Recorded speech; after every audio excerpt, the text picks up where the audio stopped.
Brought to you by the Capital One Savor Card. With Savor, you earn unlimited 3% cash back on dining, entertainment, and at grocery stores. That's unlimited cash back on ordering takeout from home, or unlimited cash back on tickets to concerts and games. So grab a bite, grab a seat, and earn unlimited 3% cash back with the Savor Card. Capital One. What's in your wallet? Terms apply. See CapitalOne.com for details. This message is brought to you by the Capital One Venture X card. Venture X offers the premium benefits you expect, like a $300 annual Capital One travel credit for less than you expect. Elevate your earn with unlimited double miles on every purchase, bringing you one step closer to your next dream destination. Plus, enjoy access to over 1,000 airport lounges worldwide. The Capital One Venture X card. What's in your wallet? Terms apply. Lounge access is subject to change. See CapitalOne.com for details. Make every inch count.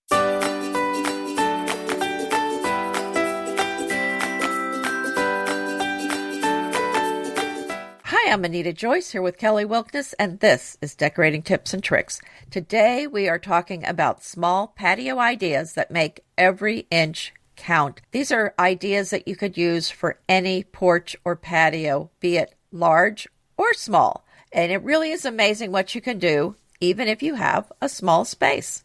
As we record, my porch is being painted. I'm very excited about that. It definitely needed a little refresh with all the gingerbread and all that. It gets a little, drab and dirty because it's white. And also we had some paint chipping off because of the rains that we had. So I'm super excited to be redecorating and putting all the things back out there when those guys are done. They're doing a lovely job. So this is right on point for me.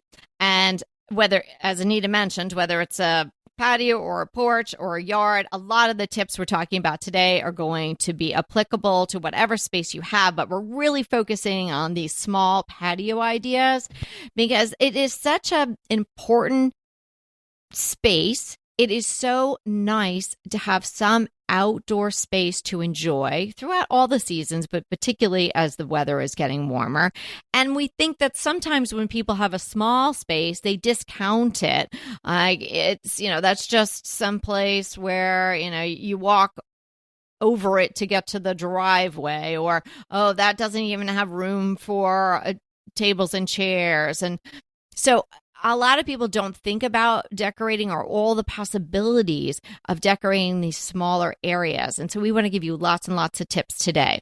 But before we get into the specific decor tips, you want to think about what are the non-negotiables? What is the function? How do you want to enjoy that space?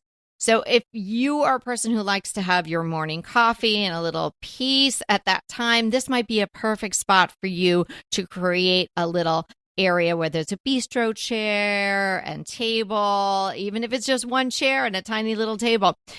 If you're somebody who has a dog and you like to go outside and play with your dog, maybe throw something. If it's small, you can't throw too far, but maybe you have a small dog. Or if you're a gardener and this is your only outdoor gardening space, maybe some raised beds. So let's think about how this space could function the best for you. Right? And do you need some shade? Do you want some privacy? So you want to think about all the things that would be important to support how you want to use the space. So something to think about if you do have a small space is to use space-saving seating. So think about some seating that hugs the perimeter. If you don't have a lot of room to work with, think about pushing your seating up against the walls. You can use banquette seating. You can use some chairs next to the wall. If you have limited space, you're not going to want to use rockers because they require a little more space, or even a porch swing. Just think about if the seating option you have is going to work the space available. Yeah, loose furniture that's not hugging a wall or not a elongated, attached type of seating is going to eat up a lot of space. So if your space is limited, think about padded benches. Maybe they have some storage. You could pop them open, and you're going to kind of push them up to the edge of the patio. Everybody's patio is going to be a little bit different. Or if you're using these tips for a porch. Everybody's porch is going to be a little bit different. Mine is not particularly large, so I have to have the furniture configured in a certain way. I've tried it in a couple of different ways, but it just doesn't work. I have to have the longer love seat all the way pushed up against the back railing for me to be able to get in and out of the porch. So I'm dealing with a small space. If you have a small, say, cement pad or brick pad, that is your patio, that'll be, the limitations of the patio if you want to stay on that area for the decorating and the use of that space. Then those are your walls, so to speak, air quotes, walls. It's the edge of the cement pad or the bricked patio, paved patio. So use those, have the furniture kind of come around the edges. And so you can walk in and out. Oftentimes a patio, such as I'm describing, has a door to the house. And then maybe you walk across it and to get to some grass and then maybe the driveway. So as I said, everyone's patio is going to be a little bit different in configuration and materials and whatnot, but you get the idea. So you want to keep a clear path in the center and have everything sort of at the edges. Now, we don't love that inside. We're often suggesting that you pull your furniture off the walls. But as we are saying here, if you had a super small living room, we wouldn't have you floating a sofa either. So you want to have things against the edges. And as Anita mentioned, I wouldn't use rockers. They take up a lot of space. But here's a caveat to that. If you go back to the function, which we started about talking about in the beginning, and your idea is that you want to come out and have your coffee or your glass of wine, and maybe you want to put your feet up, or maybe you have a pet that you want to jump up on the piece of furniture with you.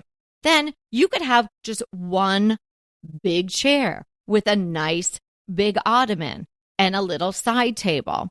Because sometimes the best move is just to go all in. Go all in on the function rather than trying to ask a patio that is on the smaller scale to do everything. If you're saying, I want, seating for 6, I want a grill, I want an outdoor sofa, I need an umbrella, I need this, I need that. It's not going to work. You're not going to be able to get in there or out of there, and people are not going to be able to move their chairs out from the table. You only have so much space. So why not go all in on the functionality that you really want? Choose something and then design it to support that function. So like I'm saying, with a really comfy, I could say like an oversized chair with a big ottoman, and that would be so nice. You would really use it if that's what you want. Oh, maybe you have a family for 4 and you like to eat outside. Well, get a table with 4 chairs, the umbrella hole in the center. You've got some shade. You've got chairs. Get some pretty cushions. Maybe you really love to garden and this is your only space. How about edging it with some tall raised beds? Maybe 36-inch tall raised beds. That way you're not bending over and you've got some height. So there's a lot of things that you can do depending on how you want to use the space. As you're talking about that, I'm thinking about a space that's kind of crammed full of stuff. We've all been to somebody's house where you walk in and you can barely get to the front door. There's a small space, but it's full of planters and benches and lanterns and decorative objects, and you just can't even get through there. So really think about, have you overfilled the space, because you want it to feel peaceful and not stressful. So if it is a small space, think about just maybe having one seating area, maybe one small table, a few plants, some nice lighting. Really, restraint here is your friend. It does not need to feel overfilled. And here's the problem too with this outdoor stuff is we get so much wind here that it just blows the cushions. I mean, the wreaths on the front door, good luck. They're going out in the field at some point. So hopefully it's not as windy where you are as where I am. But if I had a lot of little knicky-knack things on my front porch, like a lot of planters and lanterns and stuff, I would be picking them up out in the fields every day that we had a big wind. So be thinking about, is this stuff going to stay in place? Is it going to blow off? And is it just too much for your space? Absolutely agree. You want to minimize what you've got out there, but you want to make the big impact with what you choose, and you want it to support the function that you want to be engaging in out there.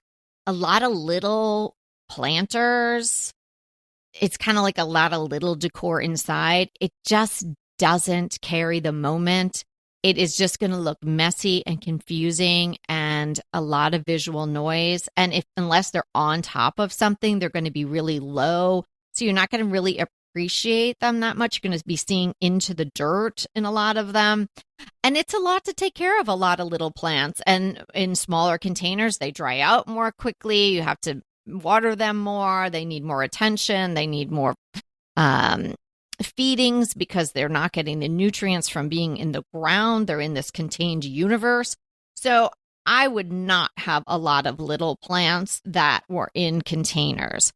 I would either do the raised beds, as I mentioned, or I would do 1 or maybe 3 large planters. So if you're doing 3, maybe in a corner, you're doing a cluster. So a very tall planter, and you know how I feel about a big plant inside, make it big, be intentional with it.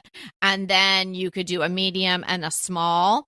That's such a nice cluster. Think about it as a plant container vignette of sorts. So they can all match, or they can somehow work together. You can use the same colors. You can use the same style in different colors, or even sometimes done right, a variety of different types of materials of planters can work together. But definitely start big. So once you get down to the smaller one, if you're doing the 3, it's not teeny tiny. You just don't want like a little 8-inch pot on the ground. And that can be also a great way to get some privacy. Maybe your small patio is right by your neighbor's small patio, or maybe your houses are pretty close together, or maybe there aren't any hedges on the edge of your property, and so you can see clear into the other people's yards. So that's a way to add a little bit of privacy, depending on where you place it. Maybe if you've got that big chair with the ottoman, and maybe this is right in your view when you look up, and you're not looking into your, whether I'm sporting my Tillies or my Esmes. I love my Warby Parker sunglasses. But Warby Parker isn't just about sunglasses. They are a total eye care operation. Eye exams, glasses, contacts, sunglasses. You can actually go into one of their stores and get an eye exam right there. So you don't have to piece it together anymore. And they have over 300 retail locations across the USA. Everything is super clean, modern, and honestly feels more like a wellness experience than a typical eye doctor visit. And Warby Parker is covered by many major insurance plans. And even if you're not in network, you can still use their out-of-network benefits. Warby Parker's prescription glasses start at only $95, so you can actually get quality and stylish frames at an affordable price. Maybe the best part of Warby Parker is for every pair they sell, they also give a pair to someone in need. Warby Parker has distributed over 20 million pairs of glasses to people in need through its Buy a Pair, Give a Pair program. Right now, buy 1 pair of glasses and get 20% off any additional pairs at warbyparker.com/DTT.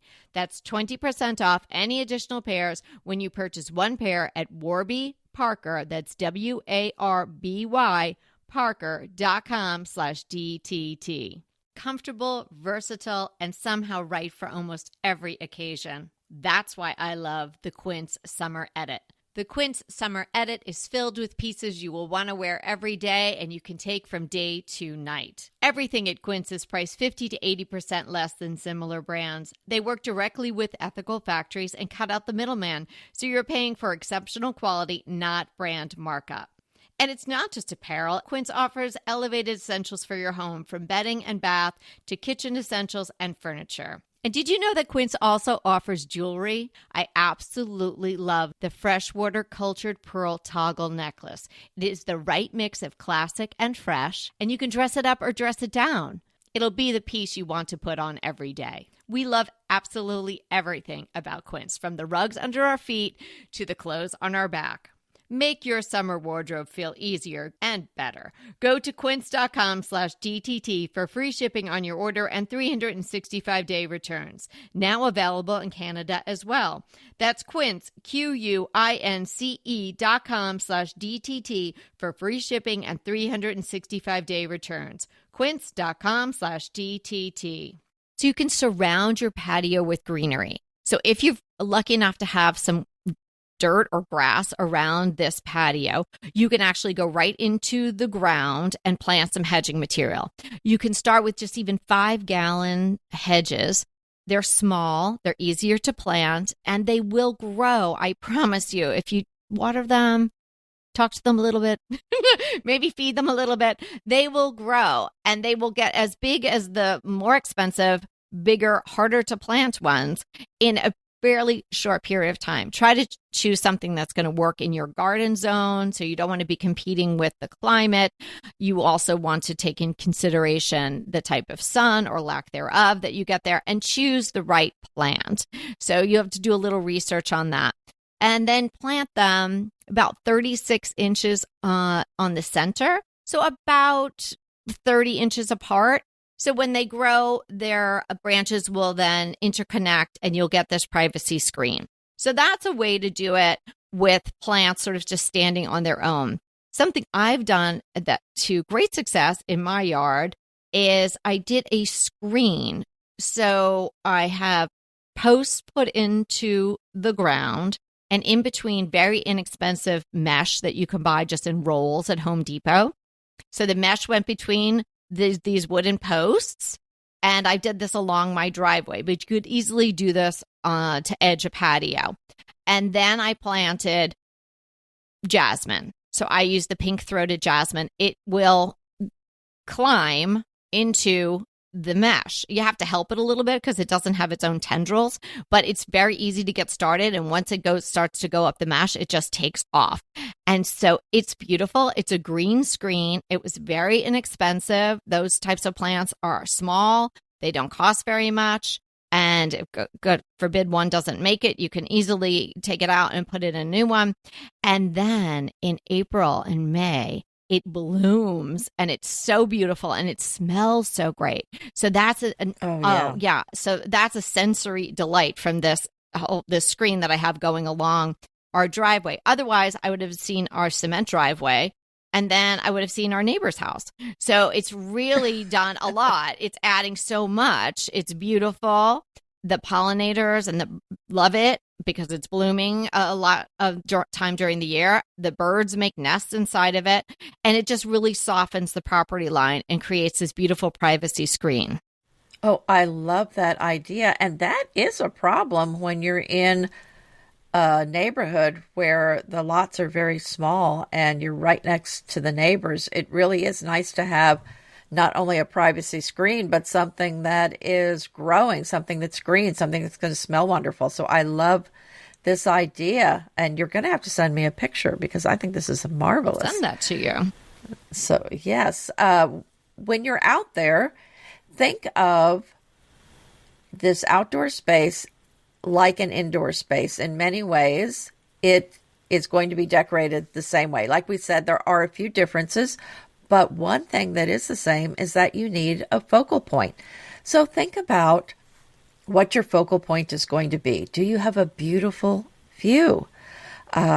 Maybe you don't need to add much. Maybe you don't need to add a focal point because it's already there naturally. Or you could add a bistro table under maybe some string lights. That would be a great focal point.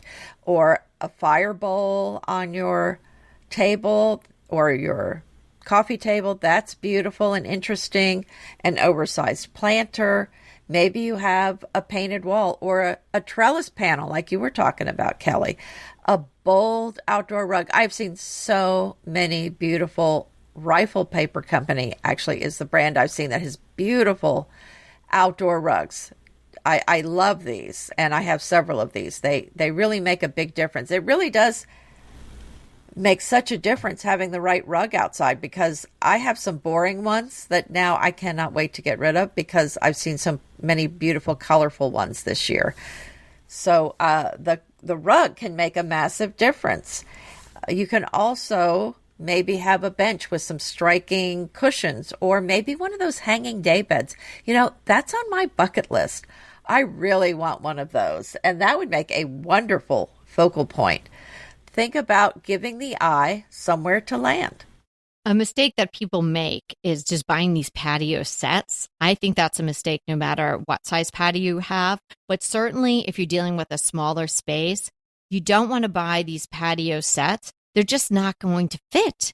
They're very chunky, a lot of them. You know what I'm talking about, right? It's that sort of all-weather wicker woven. They come in that sort of the bronzy color, or sometimes grays and blacks. And then they have the big square cushions. If you want something like that, maybe just buy one piece, maybe the love seat size, but not the whole set, and not the matching side tables and coffee table, please. First of all, we don't want to have matchy sets, even outside. As Anita just mentioned, you want to treat this outside space as you would an indoor space, right? You want to decorate it in the same way, keep the same tips that we give you all the time for inside or outside as well. So don't get one of these standard outdoor sets and try to squeeze it into a tiny patio. You want to think about the scale.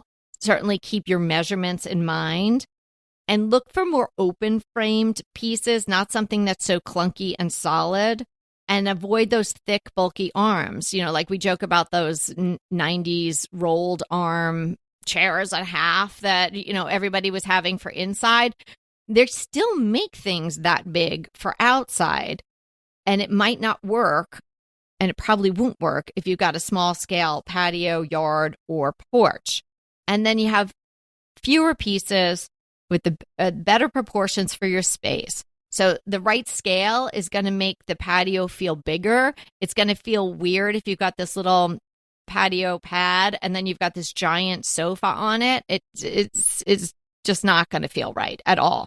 And then it's going to feel instantly crowded and you won't be able to add much else. So it won't be that interesting. It'll just be going out there and maybe sitting on this big sofa like you're waiting for a bus to come by, or going to, watch a big screened movie or something like that. So that's not what you're doing out there. So go back to thinking about what the function is for your patio.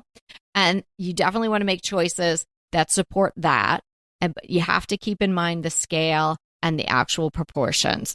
It's so easy to make a mistake buying online, whether inside or outside, because something doesn't look that big, or they put it in a photo that is a little tricky and maybe not really to scale. That happens a lot. Has anyone ever bought something and you got it and you thought it was a certain size and it was either much bigger or much smaller than you thought? They do have dimensions on there 9 times out of 10. So you want to consult the dimensions and then measure twice at least before you place the order. That is good advice. And I think usually it ends up being smaller than you think it's going to be. But I suppose it could happen the other way as well. When you're laying out the patio or your porch, think in zones. Just like in a house, if you have a large room, you're not going to put everything together. You're going to break it into smaller, basically bite-sized pieces. So if you have a larger area, you want maybe one side to be your dining area and the other side is your lounge area. And you could create these zones with outdoor rugs, and that's the way I do it for the most part. But you can also use planters as dividers, or also maybe use a different kind of lighting on each area, and that's a good way to separate them. Have you been thinking about starting a business, but you've got a couple of excuses as to why you haven't? Well, I'm going to remove all those excuses today by introducing you to Shopify. Shopify is where you go to start your business with everything you need already there from day one. Anita and I did, and we could not have been happier. Shopify is the thing that removes every excuse you've had for not starting yet. Shopify makes it easy for you as the shop owner, and it makes it easy for your customers as well. And because Shopify handles the setup and checkout, you have more time to focus on the creative aspects of your business and your growth. Shopify powers millions of businesses worldwide, from household names like Mattel and Gymshark to small businesses like yours that are just getting started. With Shopify, nothing stands between your idea and a real business, so go make it one. Start your free trial at shopify.com/DTT. That's shopify.com/DTT. Shopify.com/DTT. Insurance isn't one size fits all. That's why drivers have enjoyed Progressive's Name Your Price tool for years now. With the Name Your Price tool, you tell them what you want to pay, and they'll show you options that fit your budget. So whether you're picking out your first policy or just looking for something that works better for you and your family, they make it easy to see your options. Visit Progressive.com. Find a rate that works for you with the Name Your Price tool. Progressive Casualty Insurance Company and Affiliates. Price and coverage match limited by state law. Some things you might not have thought of that you could add to this smaller patio space is you could add some lighting. It might be hard to add cafe lights overhead because maybe you don't have something to attach it to, or it would be awkward to put poles in the ground, and it might not give you that much light because if it's not that long or wide, you might not get that many cafe lights anyway. But how about lighting up either the plants that you have in containers, or if you do this hedging that I was talking about, you could light the hedges. You could either do it with solar lighting, just up lights. So that's super easy. You could buy some solar lights, just make sure, obviously, that they're getting some sun, and then they will up light. So place maybe 3 or 5 of them, depending on how much space you have, and just have the light shooting up into these hedges. And as the hedges grow and the light shooting up, it'll all get sort of diffused in the leaves, and that can be really beautiful. You can uplight maybe a palm or something that you've got in a pot. And so just, again, put the solar light into the dirt, shine it straight up, and that will pop on as soon as the sun goes down. If you wanted to do some additional lighting and maybe some tabletop lighting, there are actually dedicated outdoor lamps. And I think Pookie even has some outdoor rechargeable lamps, and I'm sure other companies are making those. If they are, everybody's on that bandwagon right now, so that you could... You know, I'm going to pause you right there. There are so many choices for rechargeable lamps now. And I was out and about in some stores, and there are so many beautiful choices. I'm really surprised how these have come of an age now, because they started out, they were small and very simple, and now they've gotten bigger. Now there's beautiful lampshades. It really is amazing what you can get in a rechargeable lamp. I think someone might have sent me a photo of some green rechargeable lamps that they were purchasing. Maybe. I have to see who that came from, but yes, I think. And you know, she likes to buy lamps in pairs, and that was a pair for sure. Well, of course it's and a pair. Very colorful, which we know Anita's all about color. Yeah, so the lighting can be great, and that it can be so pretty even if you're just looking at it from inside your house. I think I used for my crush those sparkler or Dandelion Make-A-Wish type lights I bought from Amazon a while back. Maybe I can find that link again and add them. So they are so pretty, and they're solar. So I just stuck them into planters that are at the base of the steps to our yard that goes back up to our kitchen. So they're in these 2 planters, so they're flanking the sides of those steps. So they're so pretty at night. Even if I'm not outside, I can see them from the kitchen. Those are lovely. I feel like I want them everywhere. So many of my neighbors have been like, "Where did you get those?" I was like, "Well, that magical place called Amazon that, you know, we try not to buy from, but we can't help." So, are you sharing the link for those in this episode? I'll put the link in there again. Is there something special about them? I'm sorry? Are they just, is there something special about them, or they're just some pathway lights? No, it's it's like a sparkler, like a dandelion shape. Like it's. Okay. And you think you've already done this as a crush? I don't remember these. I might have. I feel like I did, but anyway, I can add them again. But another thing you might add is a gazing ball. These are, you might think they're kind of chuggy. I was really on the fence about these, but I have to say I just ordered one.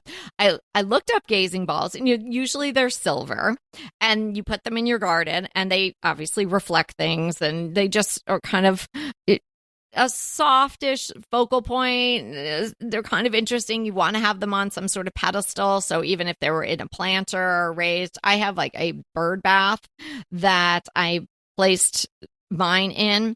And so I was like, I don't know. Should I get one of these? I'm not sure. Is it tacky? Is it nice? I'm on the edge. And I found out that Victorians loved these.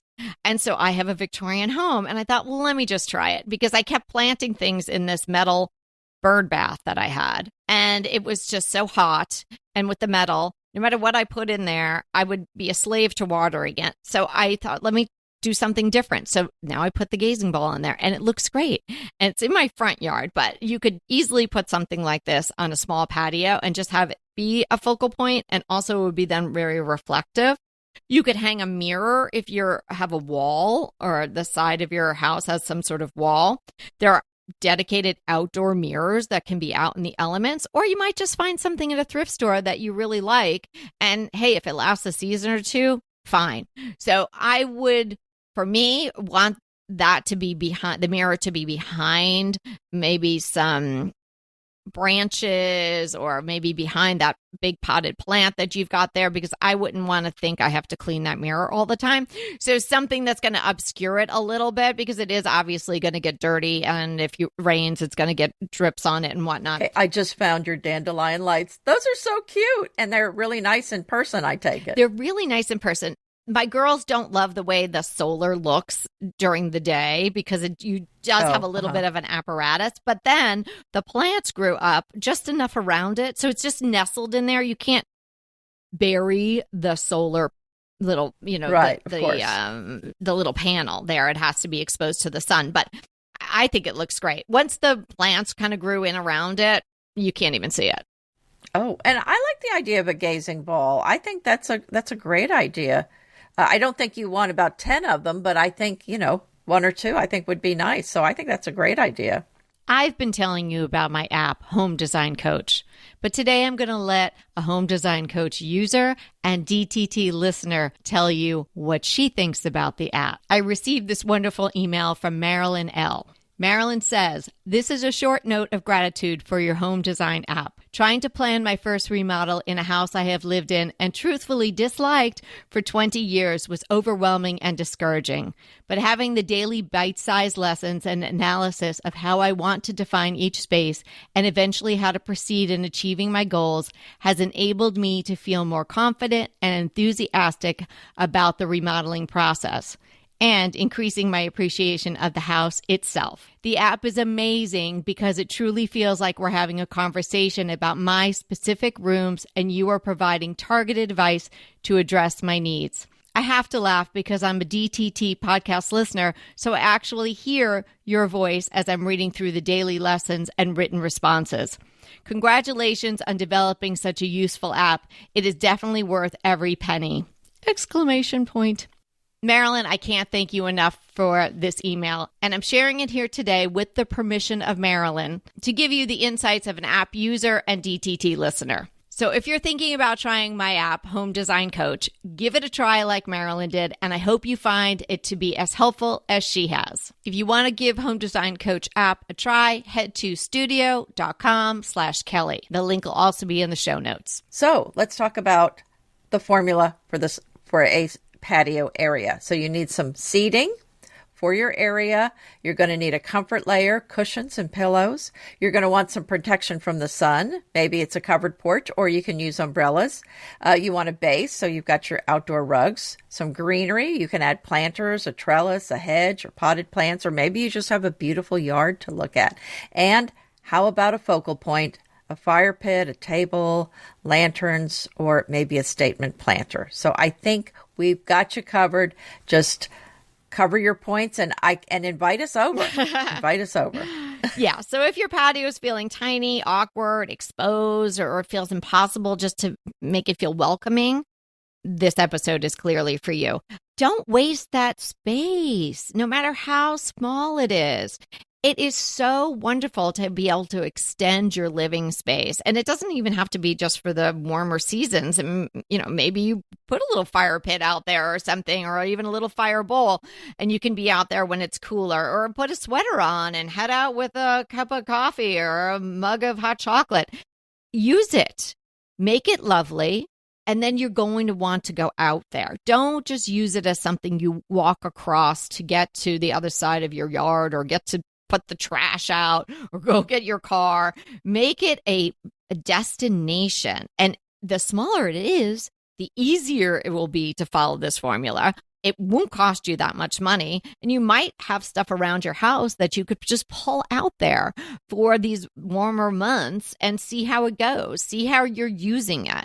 Maybe don't commit to raised beds and all the soil that is required to fill up those tall raised beds. And I am speaking from my own experience there, because maybe you're not going to be an avid tomato gardener. Maybe it's just better to go to the farmer's market.